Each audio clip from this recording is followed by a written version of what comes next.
the Art of World Building podcast, episode number 6. Today's topic is how to create world figures like heroes and villains. This includes talking about what made them famous, their relationships in history, and what kind of cool gadgets they might have, and why. This material and more is discussed in Chapter 4 of Creating Life, Volume 1 in the Art of World Building book series. Do you want practical advice on how to build better worlds faster and have more fun doing it? The Art of World Building book series, website, blog, and podcast will make your worlds beat the competition. This is your host, Randy Ellefson, and I have 30 years of world building advice, tips, and tricks to share.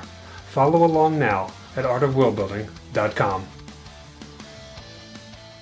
The advice in this episode applies equally well to heroes, villains, martyrs, celebrities, or any other public figures we might want to mention. Whether we invent them or not, every world is going to have its famous people. It can make our world seem more realistic if we have some of them for our characters to refer to. For example, a knight might look up to a famous knight who exemplified the values of the knighthood. A priest will do the same with their religion. There will always be famous pilots in science fiction. If our ship takes place on the water, there will be famous pirates and other captains. And of course, without villains, what's the point of writing a story? Some of our villains will be local to the story that we're telling, but some of them will be a much larger figure, someone who dominated the world or even multiple planets in science fiction.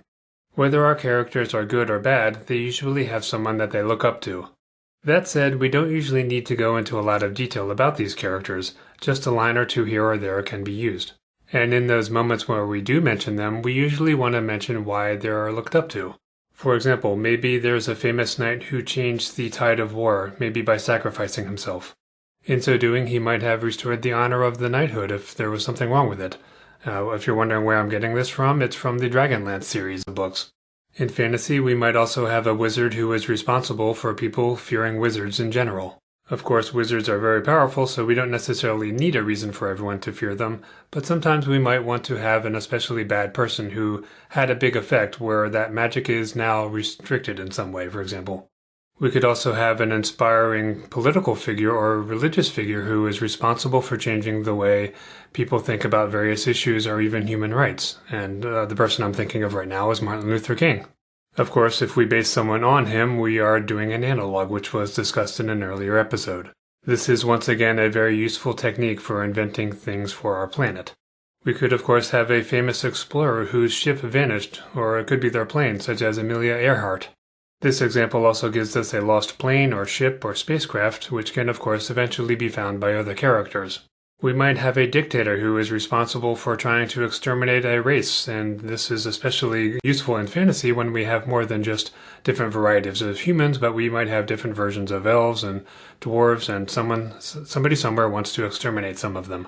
Even good-hearted people might decide that ogres or goblins might need to be wiped out so that they are no longer a threat. But even with just humans, we can still do this as we have done here on Earth, where Adolf Hitler and of course Nazi Germany tried to exterminate the Jews. Other versions of this that are a little bit less extreme have also happened more recently. We could also have a warrior who is known for incredible skill, but who ends up dying peacefully from something relatively innocuous like the flu. Who am I thinking of? Bruce Lee, the martial artist. If we want to create a martyr for a religion, we can just look up any number of them that have occurred over the course of human civilization here on Earth. And of course, there's the big one, Jesus Christ. We might also want to include lowly figures like a bounty hunter or an assassin who killed an especially important person, such as an emperor or a king. And of course, rulers are other famous people, mostly because they are so well known, and they often do things that have a huge impact on a large number of people, and even long after they're gone, their impact is often felt. And if you're looking for inspiration for famous rulers, you just have to go back into our own history and people like Julius Caesar. Generally, if you look at these figures, they have done something that has had a lasting impact, and this is why we still know who they are thousands of years later. And that brings us to the very important subject of why these people are famous. There are a few questions we can ask ourselves to try to help us envision this person that we're going to create. One of those is, what are we hoping to achieve? Do we want a character for people to admire or to fear? Let's use the example of a hero. Maybe we have a character called Keir, and he is a knight. He most likely has another knight that he looks up to, and we will call this knight Valen. And Valen is a famous knight. And we could decide that Valen is still alive today, and in fact maybe Keir knows Valen. In this scenario, Keir is likely to mention Valen in his thoughts or even to others more than once, and in fact, Valen may appear in the book. In this case, Valen is a character who we need to flesh out a little bit more. On the other hand, if Valen is not going to be a character in the book, either because he lives on another continent or just far away, or he's long dead, we don't really need to develop this character of Valen all that much. The reason is that we aren't going to have too many opportunities to mention Valen. In most scenarios, I would probably only have Keir mention Valen once or maybe twice in my entire story, even if it's a novel. I would probably have Keir mention Valen early on in the characterization of Keir, and then if there's a critical point in the story where Keir feels that he has not lived up to the virtues of Valen or that Valen stood for, then I might mention it again, but otherwise we're probably not going to have much use for this. And if our use for Valen is limited, then we only need a little bit of information about him, such as what he stands for. These virtues can be based on what we need for the character of Keir and for our story, or if we are creating a historical figure for use in general on our world, then we can be a little bit more open-ended about this. We can decide that Valen has whatever character traits we think might be interesting and may be the most useful for the most number of stories that we write on that world. And if we can't decide between one set of character traits that Valen could have and another, well then why don't we just create two knights that were at different points in history? There's no reason we can't have this. What are the odds that there's only one famous knight? In fact, we might actually want to create more than one knight on purpose and have them represent different things so that some people tend to favor one versus the other, or maybe they think of one or the other in different circumstances. This exercise can be done whether we're talking about knights or assassins or villains or whatever else. Regardless of who we're talking about, what we are talking about right now is of course the character traits that this person embodies. For a knight character, the morale is something that comes to mind. Morale is usually associated with a deed. For example, someone might have extraordinary morale, but unless they had the opportunity to demonstrate that, no one's ever going to know. So we would probably want to have a situation where that character was facing overwhelming odds, for example, and they overcame it anyway, and they did so partly by standing their ground despite the low odds of victory. And on that note, they don't even have to have been victorious. Maybe they died for this, but as a result of standing up like that, maybe they caused a delay in the opposing forces, or something positive happened as a result of their sacrifice. A sacrifice also makes it clear that they are humble in the sense that they are willing to lay down their life, but it also shows that they are willing to champion an idea to the point of sacrificing their life for that. What we end up here is with a character who is very moral, and therefore is a moral compass for other characters to look up to, and this can be true whether that character is a knight or not. The result might be that Valen is not a knight, but Keir, who is a knight, looks up to Valen anyway because of what he stood for. This is a good way to create variety because it can seem a little bit too planned to have a knight worshipping a knight and to have an assassin worshipping a famous assassin, and always having this one-to-one sort of relationship. Sometimes people might admire somebody for some of their traits but not others. A famous person might also be famous for their characteristics, such as their morality, but then at the end of their life maybe something unusual happened that seemed to betray that, and so there's a bit of conflict for our other character who wants to look up to them. The point I'm making here is that we sometimes tend to idealize a hero and at the same time vilify a villain to the point where we say they're exclusively one way or another way, and this touches back to something I spoke about in a previous episode about simplifying things to good versus evil. There is a tendency for most of us to do this. If that sort of simplicity works for your story, then go right ahead and do it. But if you're looking for something that's a little bit more varied, then try to give your hero some warts and try to give your villain some positive things that they may have done. For example, a villain might have sacrificed themselves at the end of their life for some noble cause, and this could have been a change of heart or something else, and it's something that makes them a little bit more realistic. The only potential problem with doing such a thing is that we have to make up a reason for this, and you have to decide, is it really worth it for that character? Again, if our story is only going to have us mentioning that person once or twice, then maybe we don't want to do something more complex like that. On the other hand, if we're writing a longer story like a trilogy or more, or we're going to use the world longer, then we might want to go ahead and create these more complex characters. Now, I do think that all characters actually are more complex. It's just a question of whether we want to portray them that way or not. Let's take a quick break here and talk about where you can get more useful world-building resources. Artofworldbuilding.com has most of what you need. This includes links to more podcasts like this one. You can also find more information on all 3 volumes of the Art of Worldbuilding series. Much of the content of those books is available on the website for free. And the thing that you might find the most useful is that by signing up for the newsletter, you can download the free templates that are included with each volume of the Art of Worldbuilding series, whether you have bought the books or not. All you need to do is join the newsletter. You can do this by going to artofworldbuilding.com/newsletter. Sign up today and you will get your free templates and you will never miss an update about what is happening in the great world of world building. So our world figure could be famous for their character, but they could also be famous for their deeds. When we do this, we are also creating history, which is a subject that we will touch upon repeatedly throughout this podcast. So this can work either way. You can be trying to create a world figure which results in some history, or you could be trying to create history which results in a world figure. What I would recommend is that you have a dedicated history file on your computer, and that you also have a dedicated file for each one of your world figures, or have all of them in one file. What you will end up doing here is working in both files. So let's say we're working on our world figure, and we're trying to think of an event that made that person famous. What we want to write down for that world figure in their file is their role in that event.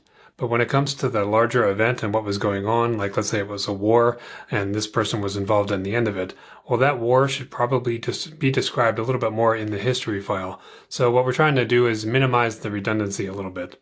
By having both files open at the same time, it's relatively easy to just keep going back and forth between them and writing information in one or the other based on what we're writing. And I frequently do this and find myself writing too much about, let's say, the war when I'm in the world figures file, but then I just easily copy and paste that into the history file. And one reason we might want to do this is that when we're creating this history, we might find ourselves creating more than one world figure. And let's take a moment to talk about how I would write an entry in that world history file. In the history file, the only thing I would say about the character is something very brief, such as, Lord Valen did so-and-so at the final battle of this, and the result was the end of the war because this, that, or the other thing happened. I wouldn't describe this character in the history file. I may or may not want to leave a note to myself to look into my world figures file, but most likely I will know that I've already got one of these, and there are various people who are fleshed out a little bit more in that file. As for what goes into the world figures file, let's talk about that. Of course, we're going to talk about the reason they're famous and the facts surrounding that. And one point to make there is that there could be facts and then there could be rumors. They might be famous for something that didn't even actually happen, or which didn't happen in the way that people think it happened. Now, if we're going to create that kind of detail, it's something that we should only do if we are intending to reveal that to our characters in particular, and have our characters, let's say, become disillusioned because they find out something is very different. This can shake someone's faith in a cherished world figure. We're also going to write down this character's traits and their status, such as whether they are dead or alive, what kind of possessions they have, their family members, and their relationships with other species. We're also going to want to talk about their history, which includes their origins and their demise if they are dead, and then of course some of what happened in between. We might also want to talk about their training and their skills, because that might also have made them famous, and then of course their deeds. Now you don't have to remember everything I just said because there is a handy appendix. It's number 3 from the Creating Life book. You can just download this by joining the newsletter. It's a kind of handy fill-in-the-blanks form that helps you think about all of these things, and it provides not only the space for you to write down these things, but it provides some commentary on the things you might want to think about, including what's being mentioned in this episode. And all of these things I just mentioned are the other topics we're going to talk about today. For those of you who support crowdfunding, I am on the Patreon site and would appreciate any support you can lend. Think about whether you're benefiting from this podcast or the Art of World Building blog and website, and consider supporting the effort to spread the word far and wide. Your support could help a budding world builder create an awesome world that you become a huge fan of. This podcast and related items are my way of giving back to the fantasy, sci-fi, movie, and gaming industries that I love so much. You can give back too by helping to fund the effort. When the next Tolkien or George R.R. Martin shows up, you can tell yourself, I helped them do that. Your support can be just $1 a month to the cause. Higher levels of support get you increasingly cool things, such as PDF transcripts of this podcast, free MP3s, including unreleased music, free ebooks and short stories, bookmarks, and even signed copies of books and CDs of my music. Many of these are unavailable to the public. Just go to artofworldbuilding.com/patron. You can also just go to the homepage and click the big icon for this. Please note that patron is spelled a little bit weird. It's Patreon. Support great world building today. We touched on this earlier, but we should really decide whether our character is dead or alive. Let's say that they're dead. Are they really dead or just presumed so? How did they die, and was that a satisfying conclusion for their life for either the audience or the characters involved in the stories? They might just be missing and incorrectly identified as being dead. They might have even faked their death. All of these options add some interesting depth to what we've done, but that's exactly why a lot of people have already done this kind of thing, especially in TV and film. My advice would be to do this sort of thing sparingly. If the character really is dead, decide how they died. Was it in battle, or something else extraordinary, or was it a peaceful end? They might have gone on to become a ruler and end up in a famous tomb somewhere. Actually, that can be true whether they became a ruler or not. That brings up another question. Where are they buried? Are they buried somewhere out of the way where no one can get to that grave for some reason? Maybe because they're very dangerous still, even in death, or maybe because they have a valuable item that was buried with them. Or they might be buried somewhere in a public cemetery where people can come and pay their respects. This might even result in a kind of pilgrimage that a knight character might do, for example, to go pay homage to that knight. It might even be expected or required of them. This could result in a pilgrimage for our character Keir, who went to visit the grave of Lord Valen at some point in his mid-20s, and maybe he even met one of the characters who's also in the current story that we're telling while he was on that pilgrimage. This doesn't necessarily mean that the other character was also on that pilgrimage, because we meet all sorts of people when we travel, regardless of the reason. This is one way to work this into narration or even dialogue. What about if the character is still alive? Are they at the height of their powers? That would be true if the thing that made them famous was recent, as in the last 5 or 10 years. Maybe they are still around and doing good or bad things to people. Or maybe this was 50 years ago and now they are retired somewhere in old age and comfortably living by the sea or something. This brings up another question, and that is whether this character is okay with their fame or if they're hiding from it.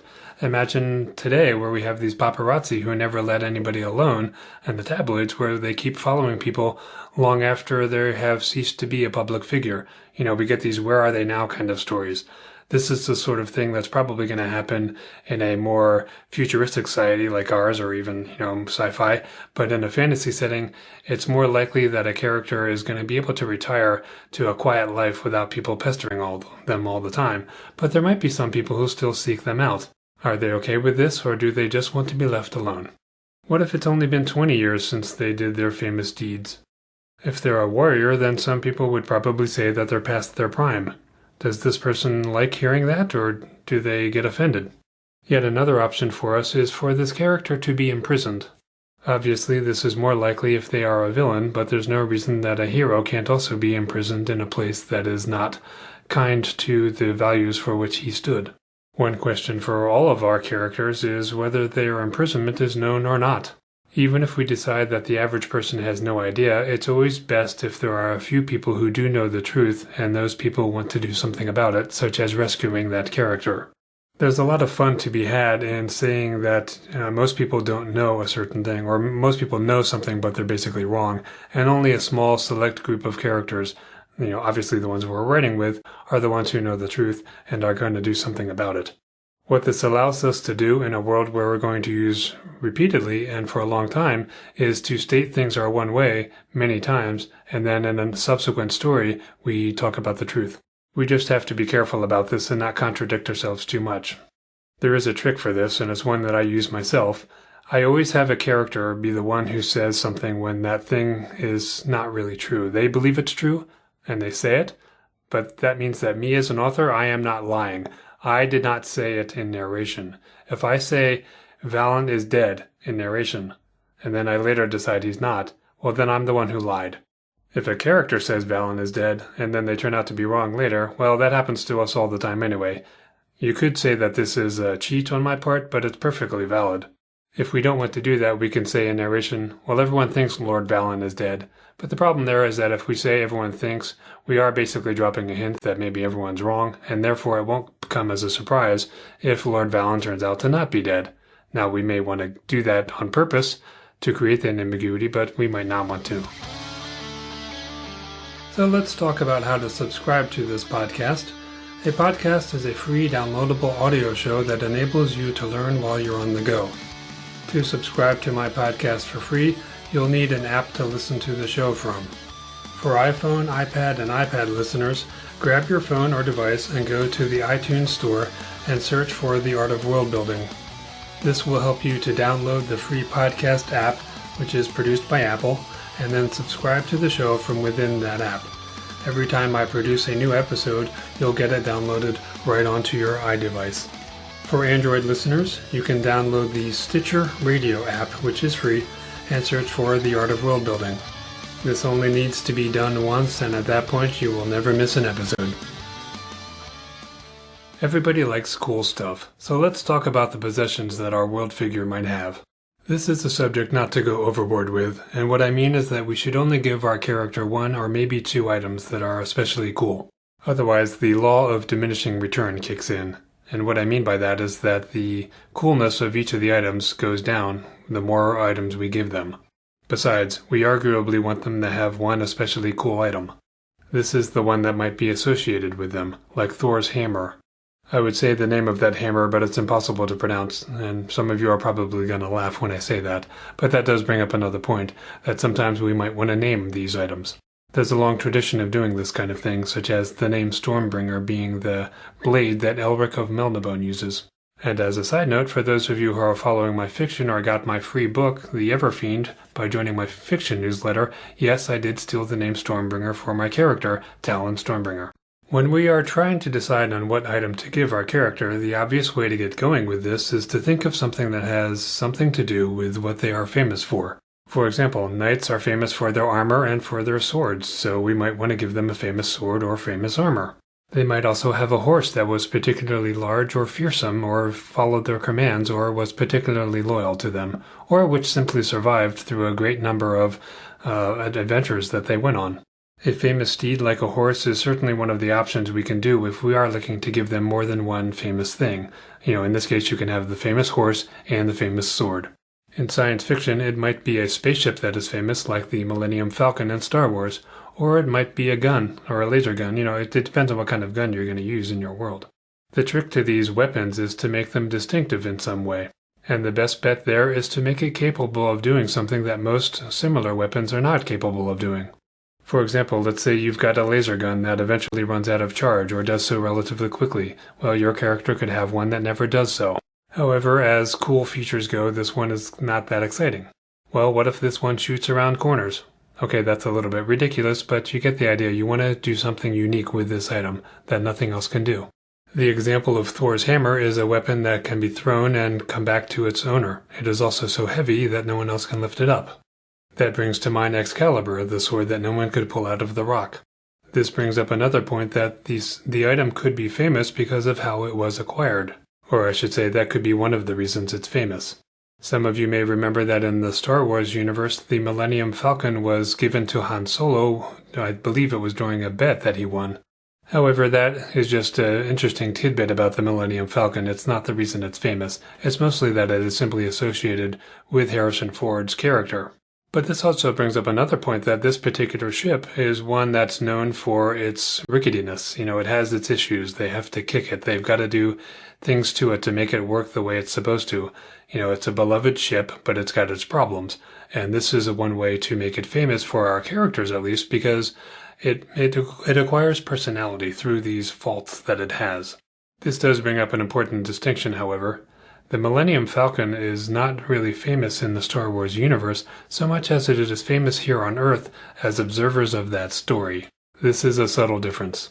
The Millennium Falcon also brings up the idea of a broken item. One thing I'm thinking of here is a sword that has been broken. In The Lord of the Rings, there's a famous sword that was broken and eventually becomes whole again, and this is a momentous event. In science fiction, we could have a weapon that is no longer powered for whatever reason, and the power source is something that's rare or is assumed gone, and we might have a storyline where someone tries to recover this weapon and make it work again. Earlier, we talked about characters still being alive or possibly being imprisoned and even being dead. In all cases, the question remains, what happened to their famous items? If they were buried with it, that could explain why they are buried in an out-of-the-way place. Do people seek them out in an effort to take that item and use it for their own purposes? Does the famous character know that this is a possibility, and have they taken steps to safeguard this item? Did they give it to a younger person who is now the one going out and doing things? Did they spread a rumor that it is broken or lost? We have lots of options for creating an interesting item for our character. If you're enjoying the podcast, please rate and review the show at artofworldbuilding.com/review. Reviews really are critical to encouraging more people to listen to a show they haven't heard of before, and it can also help the show rank better, allowing more people to discover it. Again, that URL is artofworldbuilding.com/review. Our final subject for today will be about the world figures' relationships. This is another way to make them much more interesting. However, it is once again something to do only if we think we will use this setting more often and have the opportunity to mention these details. The kinds of relationships that we can create are the typical ones for everyone. That's parents, siblings, lovers, and children. There's also the entire extended family, but we really don't want to go into that kind of detail in most cases. Something to consider is whether the world figure and the family are basically of the same disposition about things. Using the oversimplification of good versus evil, if we're creating a villain, well, is the whole family evil, or is this person the black sheep? By contrast, if the character is a hero, is the rest of the family okay with that, or do they have problems with the status this person has acquired and have more traditional resentments that family might have, out of jealousy? Is the entire family prone to heroism? In most cases, we're not going to want to go with yes. In other words, we're not going to want to have a hero character have heroic family and a villain character come from evil family. It's just too simple. And it doesn't really matter what kind of family we're talking about, whether those are the parents or the children. The question still is going to come up, what do the family members think of this character? What we're really after here is whether they are proud of them or ashamed of them. If they're ashamed and they're all sharing the last name, and that last name is distinctive, like Skywalker, for example, then do they change their name? Do they try to live anonymously? Do they try to disavow this person and just not be associated with them? Are they mad that this person brings shame on their name, or that they are experiencing guilt by association? By contrast, if the character was a hero and went around destroying all sorts of bad guys, well then are those bad guys or their relatives or their henchmen trying to get back at that hero? And if they can't find that hero, do they decide to go after family members instead? This is especially attractive if that hero is no longer around, but revenge is still desired. If you can't take it out on the hero because they're dead, and you don't, desecrating their corpse isn't enough, for example, then maybe you go after the family members. This might result in that family going into hiding, for example. The family might also have powerful friends if that hero had powerful friends who are now taking care of the family as a result of this. This could cause another heroic character who was friends with that dead hero to feel an obligation to protect his fallen friend's family. We were talking earlier about having a main character like our Knight Keir referencing a long-dead character like Lord Valen. Well, what if Lord Valen was actually a relative who is now long gone, could have been several generations earlier? He might be expected to live up to that example and not appreciate this. He might feel pressure. He might not even want to be a knight, but was forced into this. Another thing we should keep in mind is what this character's relationship was like with different species. He might have been a hero to the elves, but a villain to the dwarves. This will go back to the events that made this person famous, or at least that's one way to go about creating this kind of dynamic. Did this character save the elves, but in doing so doomed the dwarves? Traditionally, we see elves and dwarves as mostly being on the same side of conflicts, so it might be that the elves and the dwarves thinks he's a hero, and many humans do, but that the goblins and ogres of the world do not. This is a little bit more obvious and is probably even expected, which is why we might want to do something a little bit more interesting than that. We've already talked about their demise, so let's talk a little bit about their origins. It can sometimes help to have decided that our character is from another continent or another planet in science fiction. This might give them a set of characteristics or behaviors that is markedly different from the place where they became famous. This might even be part of why they're famous. This can also apply to their appearance. For example, if everyone is raven-haired and has brown eyes, but this character was from a place where people were blonde and blue-eyed, then this appearance might be one of the reasons they're famous. If we have decided that they are from somewhere far away, we should try to figure out why they came to the place where they became famous. We don't need an elaborate reason because in science fiction and fantasy, we often have characters who are traveling for adventure or something a little more intelligent than just saying it's some nameless adventure that they wanted. They may have been driven out, or they may be seeking a better life for themselves, for example. This is a little better than just saying they wanted adventure.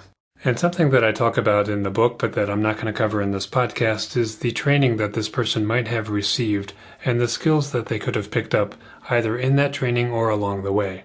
This is one way to justify the abilities that they have and which are on display in our work. In the book, I also give guidance on where to start.